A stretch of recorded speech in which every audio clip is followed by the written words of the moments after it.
Hello everyone and welcome to the AI club. My name is Uddesh Soman और आज हम लोग डिस्कस करेंगे plotting scores to evaluate models. तो इसमें हम लोग लर्निंग कर्व देखने वाले हैं और एक वैलिडेशन कर्व होती है जिससे हम hyper parameter optimisation hyper parameter tuning जो होती है उसको हम विजुअलाइज कर सकते हैं। तो हम उन दोनों को डिस्कस करेंगे। First of all, I would like to give credits to Mihir Nagar for preparing the presentation and the code file. And with due credits to him, let's start. So, हमारे पास पहले लर्निंग कर्व को discuss करते हैं। तो अगर जब भी हम अपने मॉडल को ट्रेन करते हैं तो हमारे मॉडल को ट्रेन करने के लिए हमारे पास sufficient number of data points होने चाहिए ताकि हमारा मॉडल जो डेटा है उसको अच्छे से अंडरस्टैंड करे, उसके हिसाब से मॉडल को क्रिएट करे। तो अगर हम लीनियर रिग्रेशन का एग्जांपल लें तो फर्स्ट केस में जो लेफ्ट में इमेज है उसमें हम देख सकते हैं फर्स्ट केस में हमने सिर्फ एक ही पॉइंट को कंसिडर किया है। तो उससे जो लाइन बनी वो वह हमारे टेस्ट सेट के लिए जनरलाइज नहीं थी। वो टेस्ट सेट के थ्रू जाती ही नहीं है। बहुत सारे हमारे एरर्स ज्यादा आएंगे, हमारा R2 स्कोर कम आएगा। वैसे ही जैसे जैसे हम धीरे धीरे पॉइंट्स बढ़ाते जाते हैं तो हमें एक सफिशिएंट लाइन मिलती है जो कि सारे पॉइंट्स को अंडरस्टैंड करती है, सारे पॉइंट्स के लिए एक जनरलाइज रिजल्ट बनाती है। उस टाइप की लाइन हमें मिलेगी।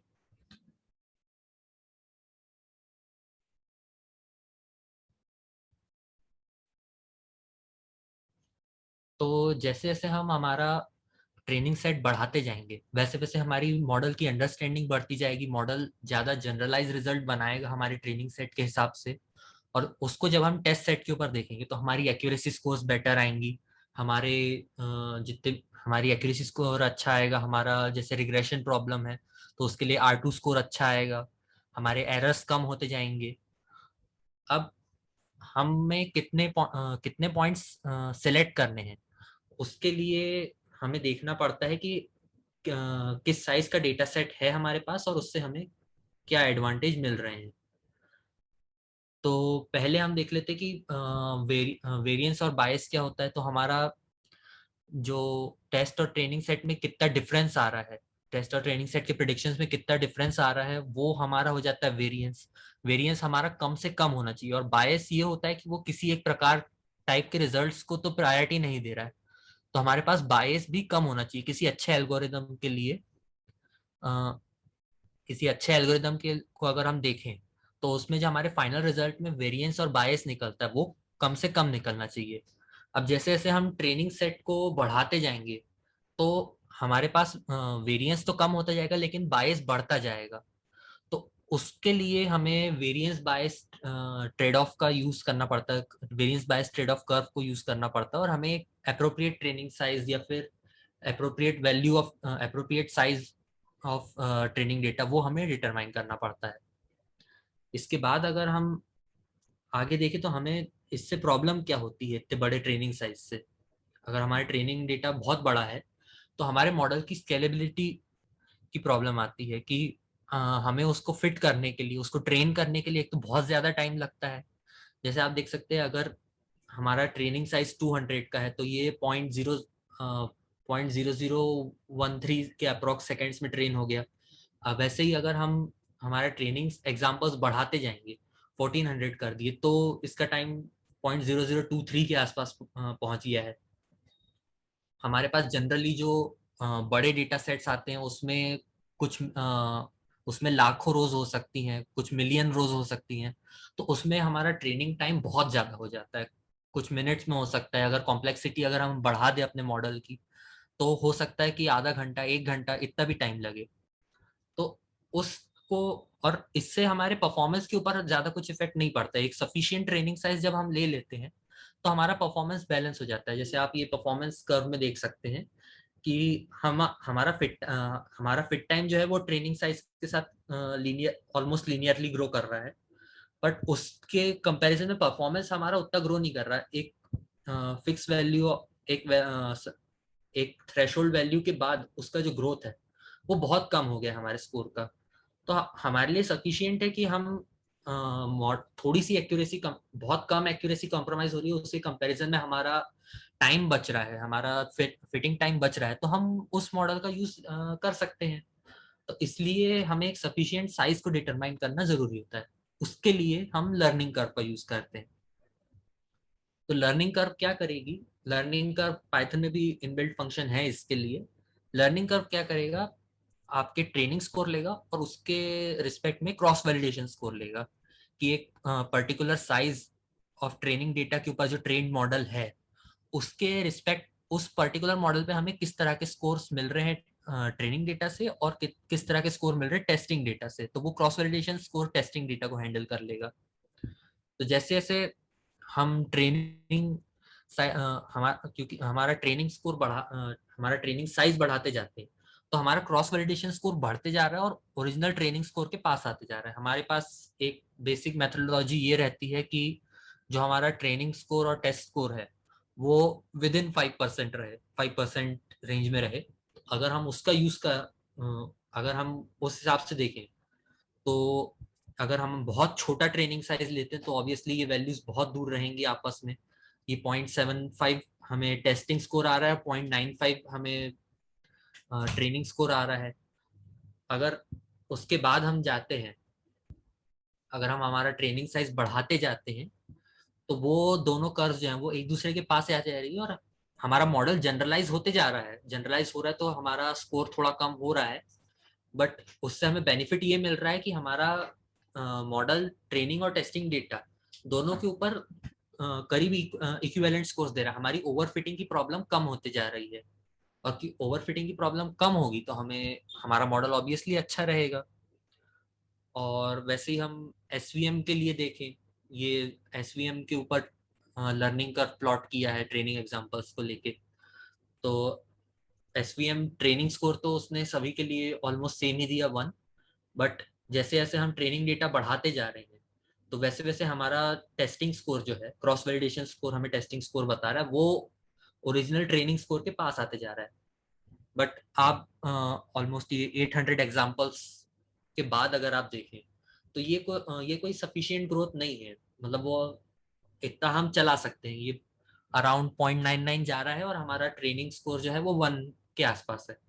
तो इतना हमारे लिए सफिशियंट है। हम इसके बियॉन्ड इसको ऑप्टिमाइज, अगर इसके बियॉन्ड हमें बहुत कम ऑप्टिमाइजेशन मिल रहा है और उसके रिस्पेक्ट में हमारा जो फिटिंग टाइम है वो बहुत ज्यादा लग रहा है, तो इस तरह हम लर्निंग कर्व को देख के एक सफिशिएंट डेटा सेट को ले सकते हैं और उस हिसाब से हमारे मॉडल को स्केल कर सकते हैं।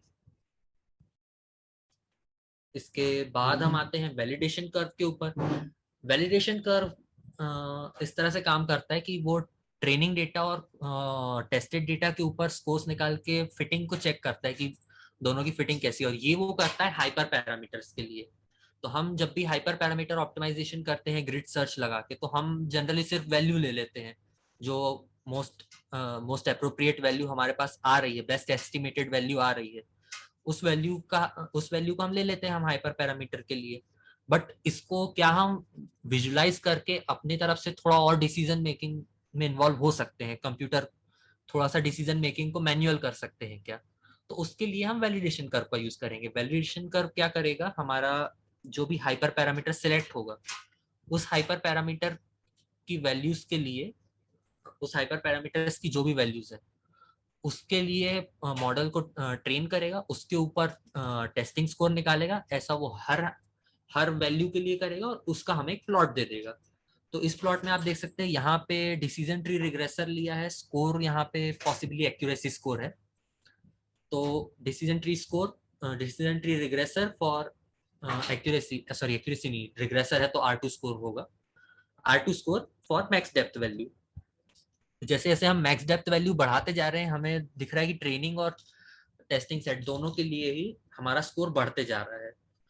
तो एक सफिशिएंट मैक्स डेप्थ के बाद हम देख रहे हैं जैसे 6 मैक्स डेप्थ हुई, उसके बाद हमारे दोनों स्कोर्स में ग्रोथ कुछ नहीं है। तो मैक्स डेप्थ हम इसके आगे अगर बढ़ाते तो हमारा मॉडल कॉम्प्लेक्स बन रहा है। अगर मान लीजिए कोई थोड़ी बहुत छोटी सी ग्रोथ है, 0.00 समथिंग में ग्रोथ है हमारी, 0.00 समथिंग का एक्यूरेसी हमें R2 स्कोर में गेन मिल रहा है, तो हाइपर पैरामीटर ऑप्टिमाइजेशन तो उसको कंसिडर कर लेगा। लेकिन हमारा मॉडल कॉम्प्लेक्स होते जाएगा बिना किसी सफिशिएंट ग्रोथ के। अननेसेसरी कॉम्प्लेक्सिटी बढ़ाने की बजाय हम इस तरह वैलिडेशन कर्व देख के अपनी तरफ से भी सिलेक्ट कर सकते हैं कि हमें मैक्स डेप्थ की वैल्यू इससे ज्यादा बढ़ानी ही नहीं है एक पर्टिकुलर थ्रेशोल्ड से। तो इस पर्टिकुलर एग्जांपल में जैसे हमें 6 मैक्स डेप्थ के ऊपर सही स्कोर, सफिशिएंट स्कोर मिल रहा है ट्रेनिंग और टेस्टिंग का, तो हम मैक्स डेप्थ 6 सेलेक्ट कर ले, इसके आगे मैक्स डेप्थ को बढ़ा के हमें कोई एडवांटेज नहीं है। तो ये काम होता है वैलिडेशन स्कोर का। आपका जो भी हाइपर पैरामीटर ट्यूनिंग करके अपने मॉडल को ऑप्टिमाइज करते हैं, तो उसका विजुअल रिप्रेजेंटेशन देख के आप अपनी तरफ से भी पैरामीटर को सिलेक्ट कर सकते हैं। ये आपको अंडर फिटिंग और ओवर फिटिंग के लिए भी काम आएगा। आपकी एक तो कॉम्प्लेक्सिटी डिटरमाइन होगी कि आपको कितना कॉम्प्लेक्स बनाना है मॉडल, प्लस जैसे इस पर्टिकुलर एग्जांपल में देखिए कि जब जब तक आप मैक्स डेप्थ 3 तक ले रहे थे तब तक आपकी दोनों कर्व्स पास में थी। आपकी ग्रोथ तो है बट आपका ओवर फिटिंग में नहीं जा रहा है। ट्रेनिंग और टेस्टिंग स्कोर के बीच में डिफरेंस जो है वो बहुत कम है, तो हमारा ओवरफिट नहीं है। बट अगर हम उसके बियॉन्ड जाते हैं, मैक्स डेप्थ 4 करते, तो ये गैप जो है वो बहुत बढ़ जाता है और ये गैप आगे चल के बढ़ता ही जा रहा है। तो डिस्पाइट द ग्रोथ हमारी ओवर फिटिंग हो रही है, हमें हमें जो टेस्टिंग सेट है उसके ऊपर कोई एडवांटेज नहीं मिल रहा है। तो इस कंडीशन को भी हम वैलिडेशन कर्व के थ्रू देख सकते हैं। वैलिडेशन कर्व में हम जब प्लॉट करेंगे तो हमें पता चल जाएगा कि ओवरफिटिंग कितना जा रहा है। ओवरफिटिंग अगर ओवरफिटिंग किस वैल्यू से चालू हो रहा है, तो हम उस हिसाब से अपनी वैल्यू को सिलेक्ट कर सकते हैं। हमें एक अप्रोप्रिएट वैल्यू मिल जाएगी कि उस वैल्यू के बियॉन्ड ओवरफिटिंग हो रही, तो हम उस वैल्यू तक के ही हमारे हाइपर पैरामीटर को ऑप्टिमाइज करें। So that was the theory on learning curve and validation curve. इसके बाद मैं सिलेक्ट कर इसके बाद मैं सिलेक्ट करता हूँ इसका कोड डेमोन्स्ट्रेशन।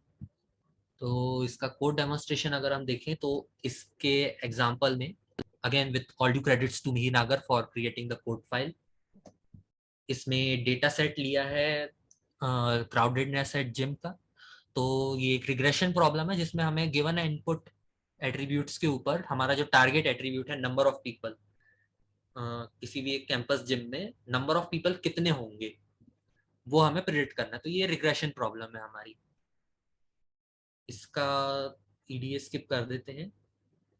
सो फाइनली हमने डेटा को स्केल कर लिया, और जो हमारा स्केल डेटा है उसके ऊपर टेस्ट रेंज स्प्लिट से हमारे डेटा को स्प्लिट कर लिया और उसको रैंडम फॉरेस्ट रिग्रेसर के ऊपर फिट कर दिया है। तो रैंडम फॉरेस्ट रिग्रेसर के ऊपर फिट करने के बाद जब हम इसका प्रिडिक्शन निकालते हैं तो पहले निकाला गया है mean squared error. Mean squared error से हमें पता चल जाएगा कि हमें एग्जैक्टली कितना एरर आ रहा है। जो हमारे एरर हमारा original value versus predicted value में कितना डिफरेंस है वो मिल जाएगा। स्क्वायर्ड यहाँ पे फॉल्स लिया है तो हमें एब्सोल्यूट डिफरेंस मिलेगा, स्क्वायर डिफरेंस ना मिलके एब्सोल्यूट डिफरेंस मिलेगा वो। और सारे जो एब्सोल्यूट डिफरेंस है उसका हमने मीन ले लिया। तो हमारी मीन जो एरर आ रही है वो अराउंड 8.74 है। इसके बाद इसके बाद हमने इसका R2 स्कोर लिया। R2 स्कोर 85 आ रहा है टेस्टिंग डेटा के लिए, डायरेक्ट टेस्टिंग डेटा के लिए निकाला। यहाँ पे अभी फिटिंग तो हमने चेक की नहीं है बट 0.85 स्कोर जो आ रहा है दैट इज सफिशियंट। इसके बाद वैलिडेशन कर्व को इंपोर्ट किया है ताकि हम देख सके कि हाइपर पैरामीटर ऑप्टिमाइजेशन कैसे करना है। जब हम प्रैक्टिकली करते हैं तो हमारे पास एडवांटेज हम हमारी प्रोसेस ये रहनी चाहिए कि हम पहले हाइपर पैरामीटर की ट्यूनिंग कर लें और जो हमें फाइनल मॉडल मिल रहा है उसके लिए स्केलिंग करें। तो पहले वैलिडेशन कर्व लगा के हाइपर पैरामीटर ट्यूनिंग को विजुअलाइज कर लिया गया है। Hyper parameter tuning validation curve के थ्रू की गई है। तो यहाँ पे अगर हम वैलिडेशन कर्व को कॉल करेंगे, ये model select sklearn model selection में ऑलरेडी अवेलेबल है। वैलिडेशन कर्व को कॉल किया, उसमें मैक्स डेप्थ पैरामीटर जो है उसको कंसिडर कर लिया और उसकी रेंज जो है वो दे दी है 1 to 11। 1 to 11 रेंज में चेक करना है R2 score. So training training scores और वैलिडेशन स्कोर्स निकाल लिए हैं। ट्रेनिंग स्कोर में हमारे जो ट्रेनिंग डेटा के ऊपर स्कोर निकाला वो आएगा, वैलिड स्कोर में जो क्रॉस वैलिडेशन स्कोर निकालते हैं वो आएगा। तो एक तरह से आप ये समझ सकते हैं कि टेस्टिंग डेटा के ऊपर ही हम कर रहे हैं। और सीवी का फोल्ड यहाँ पे 10 ले लिया, तो 10 पार्ट में डिवाइड किया जाएगा हमारा डेटा सेट। उसमें से एक पार्ट लिया जाएगा टेस्टिंग के लिए और बाकी के 9 पार्ट्स के ऊपर ट्रेनिंग की जाएगी। इसको जब हम रन करते हैं और फाइनली हमारा वैलिडेशन कर्व को प्लॉट करते हैं, हमें जो भी वैल्यूज मिली है ऊपर उसका हमने सिंपल प्लॉट बना दिया है। उसको जब हम प्लॉट करते हैं तो हमें पता चलता है कि मैक्स डेप्थ किस मैक्स डेप्थ के बियॉन्ड हमारी ओवरफिटिंग आ रही है, तो हमें यहाँ से पता चल जाएगा। तो इस कर्व में आप देख सकते हैं 3 तक के फिर भी सफिशिएंट है। ये जो शेडेड एरिया है वो स्टैंडर्ड डिविएशन का है। किसी भी पॉइंट के ऊपर स्टैंडर्ड डिविएशन कितना आ रहा है उसको कंसिडर किया। तो अगर आपको 5% रेंज वाला सिलेक्ट नहीं करना है कि हमारी जो भी स्कोर्स हैं टेस्टिंग स्कोर और ट्रेनिंग स्कोर अगर 5% रेंज ना देख के अगर आप स्टैंडर्ड डेविएशन को कंसिडर करना चाहते हैं, तो ग्राफिकली विजुअलाइज करने के लिए आप स्टैंडर्ड डेविएशन को प्लॉट कर सकते हैं। वो आपको ये फिल बिटवीन जो मेथड है हमारे मैटप्लॉटलिब में अवेलेबल है, फिल बिटवीन, तो उसमें आप डाल दीजिए तो आपको ये मिल जाए। फिल बिटवीन के लिए यहाँ पे ट्रेनिंग का मीन और ट्रेनिंग का standard deviation, training mean plus training standard deviation और training mean minus standard deviation, तो उतनी रेंज हमने सिलेक्ट कर ली है। और अल्फा जो यहाँ पैरामीटर है वो शेड इंटेंसिटी का है। अल्फा आप जितना बढ़ाते जाएंगे उतना जो शेडेड पोर्शन है वो डार्क होता जाएगा। और कलर सिलेक्ट कर लिया, सिंपल है ये। तो यहाँ हम देख सकते हैं जब तक मैक्स डेप्थ 3 है तब तक हमारे ट्रेनिंग स्कोर जो है वो टेस्टिंग स्कोर के स्टैंडर्ड डेविएशन के अंदर है। जितना हमारा स्टैंडर्ड डेविएशन आ रहा है उसी के अंदर हमारा टेस्ट ट्रेनिंग स्कोर भी है।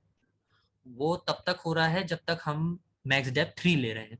जैसे ही हम मैक्स डेप्थ 3 के बियॉन्ड जाते हैं तो हमारा स्टैंडर्ड डेविएशन के बाहर चला जाता है ये। तो इस कंडीशन में हमने स्टैंडर्ड डेविएशन को फिटिंग के लिए कंसिडर किया है। तो बियॉन्ड अगर मैक्स डेप्थ 3 के बियॉन्ड जाते हैं हम तो हमारी ओवरफिटिंग चालू हो जाती है। तो हम मैक्स डेप्थ 3 सिलेक्ट करेंगे। ये इस तरह हम अलग अलग हाइपर पैरामीटर्स की वैल्यू को ऊपर इटरेट कराते हुए हमारे स्कोर्स निकाल सकते हैं कि स्कोर्स निकाल के उसको विजुअली चेक कर सकते हैं कि हमें किस स्कोर को किस हाइपर पैरामीटर की किस वैल्यू को सिलेक्ट करना है।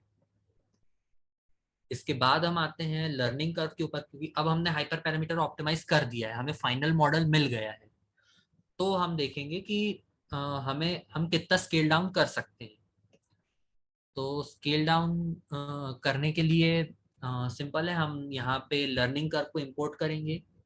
लर्निंग कर्व को इंपोर्ट करेंगे तो अ, हमें लर्निंग कर्व उसके अंदर हमने एल्गोरिदम हमारा ट्रेनिंग और जो ट्रेनिंग डेटा है उसमें इनपुट एट्रीब्यूट्स और टारगेट एट्रीब्यूट पास कर दिया।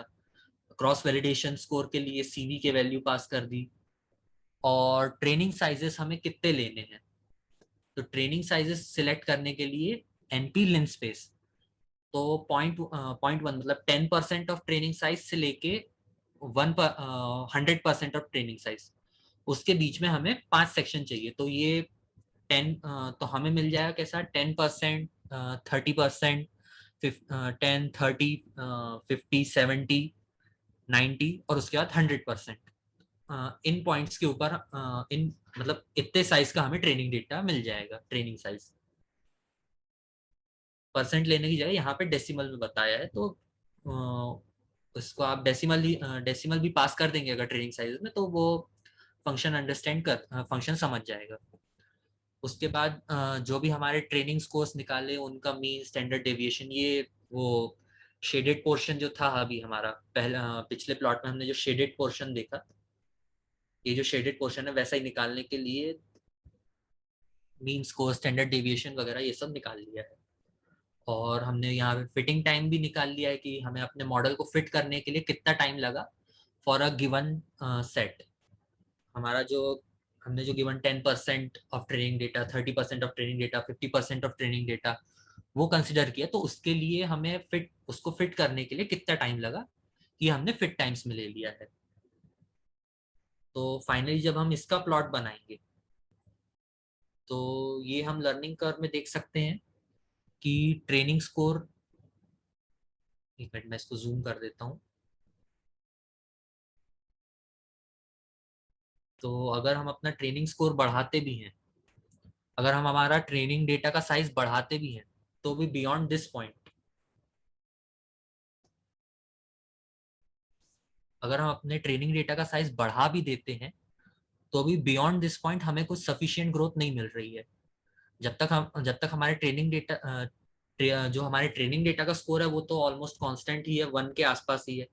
बट जो हमारा क्रॉस रिलेटेड स्कोर है, वो वो धीरे धीरे बढ़ता जा रहा है। यहाँ आप देख सकते हैं स्कोरिंग मैट्रिक्स आप कुछ भी ले सकते हैं। इस पर्टिकुलर एग्जाम्पल में अ, स्कोरिंग मैट्रिक्स कौन सा लिया है, यहाँ पे मेंशन नहीं है, आई थिंक R2 स्कोर लिया है। सो फाइन, अगर हम R2 स्कोर को कंसिडर करते चले, तो नहीं, अच्छा ये उसका है,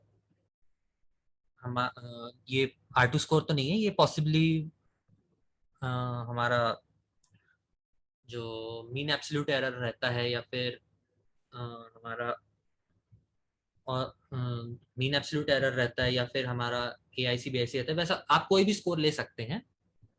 उस स्कोर के ऊपर हम टेस्ट करेंगे, तो जैसे हम देख सकते हैं कि क्रॉस वैलिडेशन स्कोर है, जैसे जैसे हम ट्रेनिंग साइज बढ़ाते हैं वो बढ़ तो रहा है, लेकिन बियॉन्ड अ सर्टेन पॉइंट वो बढ़ना कम हो गया है। तो ये अभी भी एक्चुअली अंडर फिट, मतलब ओवर फिटिंग का केस आ रहा है, क्योंकि टेस्टिंग डेटा आसपास नहीं है। बट अगर हम इसको एग्जाम्पल के लिए देखें, तो beyond this point, beyond around 18,000 something instances, हमारा जो क्रॉस वैलिडेशन स्कोर है, जो टेस्टिंग डेटा के ऊपर स्कोर आ रहा है, उसमें कोई खास ग्रोथ नहीं है। तो हम अगर अपने मॉडल को स्केल डाउन करना चाहें, तो हम इतना ही डेटा कंसिडर कर सकते हैं। अगर इतना ही डेटा कंसिडर करेंगे, तो भी हमें ऑलमोस्ट सिमिलर ही रिजल्ट मिलेगा। तो लर्निंग कर्व, तो जब हमारा final model hyper parameter tune होके फुल्ली ऑप्टिमाइज हो जाता है, तो उसके बाद हम उस मॉडल के ऊपर लर्निंग कर्व लगा लेंगे। लर्निंग कर्व के थ्रू हम चेक कर लेंगे कि हम कितना स्केल डाउन कर सकते हैं अपने मॉडल को। तो हम कम डेटा के ऊपर ट्रेन करके भी similar level of regularisation obtain कर सकते हैं। ये हमारा लर्निंग कर्व का एडवांटेज है। और जैसा कि मैंने थ्योरी सेशन में भी बताया था कि अगर हम साइज बढ़ाते जाते हैं, तो हमें हमें जो फिटिंग करने के लिए टाइम लगता है वो बढ़ते जाता है। तो तो यहाँ आप क्लियरली देख सकते हैं, साइज के साथ साथ फिट टाइम्स का ग्रोथ जो है वो ऑलमोस्ट लीनियर ही है। जैसे जैसे हमारा ट्रेनिंग साइज बढ़ता जा रहा है, वैसे वैसे हमारा फिट टाइम भी बढ़ता जा रहा है।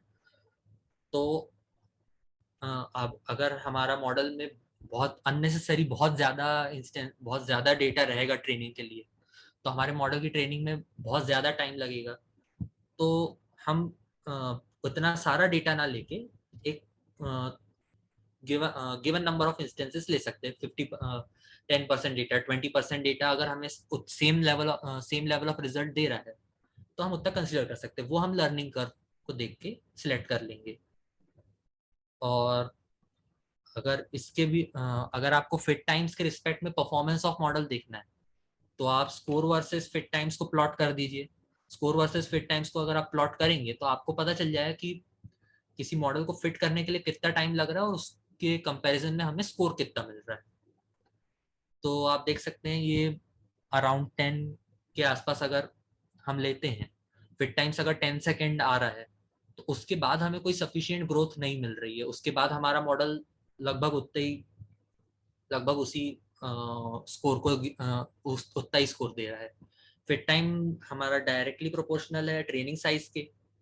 तो ऑब्वियस सी बात है, अगर हमें अननेसेसरी फिट, अगर हम अननेसेसरी ट्रेनिंग साइज बढ़ाएंगे तो हमारा अननेसेसरी फिट टाइम बढ़ेगा, बट हमें उसके कंपैरिजन में कोई सफिशिएंट इम्प्रूवमेंट नहीं मिल रहा है हमारे मॉडल में, तो हम एक छोटा सेक्शन ऑफ डेटा भी कंसिडर कर सकते हैं। इसको एक बार पीसीए लगा के भी ट्राई कर लिया है। पीसीए लगा के ट्राई करके वापस से अगर हम प्लॉट करते हैं तो प्रिंसिपल कंपोनेंट्स के ऊपर जब हम निकालेंगे तो हमें सफिशिएंट मॉडल मिल रहा है। ये accuracy compare to max depth के लिए वैलिडेशन कर्व को प्लॉट किया है। तो यहाँ आप देख सकते हैं cross validated accuracy green curve में आ रही है और जो हमारा ट्रेनिंग एक्यूरेसी है वो ब्लू कर्व में आ रही है। तो जैसे जैसे हम साइज को बढ़ाते जा रहे हैं, ट्रेनिंग साइज, सॉरी, जैसे जैसे हम अपनी मैक्स डेप्थ को बढ़ाते जा रहे हैं वैसे वैसे हमें अच्छा गेन तो मिल रहा है, but beyond around this point, अगर हम इसको कंसिडर करें तो beyond this point, zoom out bit, beyond this point हमें कोई सफिशिएंट ग्रोथ नहीं है। बियॉन्ड दिस पॉइंट ग्रोथ बहुत कम है, प्लस जो हमारी ओवरफिटिंग है वो बढ़ना चालू हो गई है, ओवरफिटिंग आना चालू हो गई है। तो हम मैक्स डेप्थ 6 कंसिडर कर सकते हैं, हमारे लिए ऑप्टिमल है। हमने जो हमारा पीसीए ट्रांसफॉर्म डेटा था उसके ऊपर एक बार हाइपर पैरामीटर ट्यूनिंग कर ली यूजिंग वैलिडेशन कर, और फिर उसके बाद हम वापस से लर्निंग कर्व इसकी निकाल लेंगे।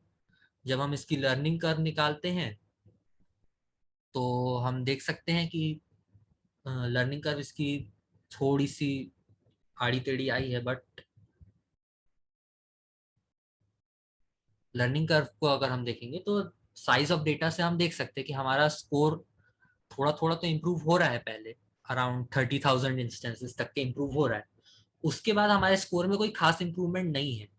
उसके बाद हमारा स्कोर सिर्फ एक जो फाइनल पूरा 100% डेटा को कंसिडर करें वहां पे थोड़ा सा ही बढ़ रहा है।